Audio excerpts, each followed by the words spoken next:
अजा एकादशी महात्म्य। युधिष्ठिर ने पूछा, जनार्दन, अब मैं यह सुनना चाहता हूं कि भाद्रपद गुजरात महाराष्ट्र के अनुसार श्रावण मास के कृष्ण पक्ष में कौन सी एकादशी होती है? कृपया बताइए। भगवान श्री कृष्ण बोले, राजन, एक चित्त होकर सुनो। भाद्रपद मास के कृष्ण पक्ष की एकादशी का नाम अजा है। वह सब पापों का नाश करने वाली बताई गई है। भगवान ऋषिकेश का पूजन करके जो इसका व्रत करता है उसके सारे पाप नष्ट हो जाते हैं। पूर्व काल में हरिश्चंद्र नामक एक विख्यात चक्रवर्ती राजा हो गए हैं, जो समस्त भूमंडल के स्वामी और सत्य प्रतिज्ञ थे।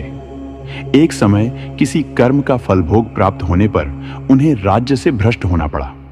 राजा ने अपनी पत्नी और पुत्र को बेच दिया, फिर अपने को भी बेच दिया। पुण्यात्मा होते हुए भी उन्हें चांडाल की दास्ता करनी पड़ी। वे मुर्दों का कफन लिया करते थे। इतने पर भी नृपश्रेष्ठ हरिश्चंद्र सत्य से विचलित नहीं हुए। इस प्रकार चांडाल की दास्ता करते हुए उनके अनेक वर्ष व्यतीत हो गए। इससे राजा को बड़ी चिंता हुई। वे अत्यंत दोषी होकर सोचने लगे, क्या करूं, कहां जाऊं, कैसे मेरा उद्धार होगा?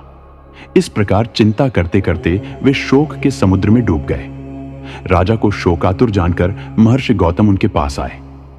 श्रेष्ठ ब्राह्मण को अपने पास आया हुआ देखकर नृपश्रेष्ठ ने उनके चरणों में प्रणाम किया और दोनों हाथ जोड़ा गौतम के सामने खड़े होकर अपना सारा दुखमय समाचार कह सुनाया।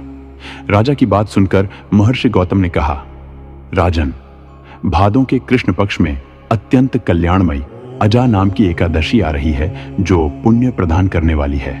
इसका व्रत करो, इससे पाप का अंत होगा। तुम्हारे भाग्य से आज के 7वें दिन एकादशी है। उस दिन उपवास करके रात में जागरण करना। ऐसा कहकर महर्षि गौतम अंतर्धान हो गए। मुनि की बात सुनकर राजा हरिश्चंद्र ने उस उत्तम व्रत का अनुष्ठान किया। उस व्रत के प्रभाव से राजा सारे दुखों से पार हो गए। उन्हें पत्नी पुण्य प्राप्त हुई और पुत्र का जीवन मिल गया। आकाश में दुंदुभियां बज उठी। देवलोक से फूलों की वर्षा होने लगी। एकादशी के प्रभाव से राजा ने निष्कंटक राज्य प्राप्त किया और अंत में वे पुरजन तथा परिजनों के साथ स्वर्गलोक को प्राप्त हो गए। राजा युधिष्ठिर, जो मनुष्य ऐसा व्रत करते हैं वे सब पापों से मुक्त हो स्वर्गलोक में जाते हैं। इसके पढ़ने और सुनने से अश्वमेघ यज्ञ का फल मिलता है।